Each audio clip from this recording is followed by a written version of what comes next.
गल सुनो शोख है बच्चे ओए बड़ा रैश क्लिप ही है चाचा सिगड़ अपना अपना है मैं तेन पहले ही दस दिता तेरे मेरे सिगड़ कोई दो ने विच विच मैनू भी कश लवाई जाई है एक गल ते दसो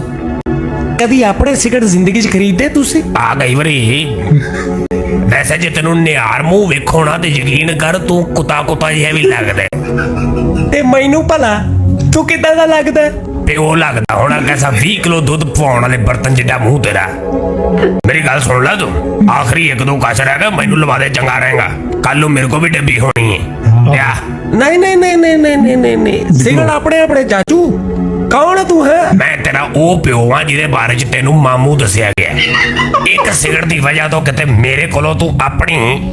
वल्दियत दी इस्लाह ना करा ली मैं तेनू दसी जानदे हैं सिगड़ फड़ा ते मेरा मुंह बंद करा ओ ते मैं नहीं देना लै फिर बेटे इक्को सिगड़ नहीं तेरे गुर्दियां च फाल्ट पैना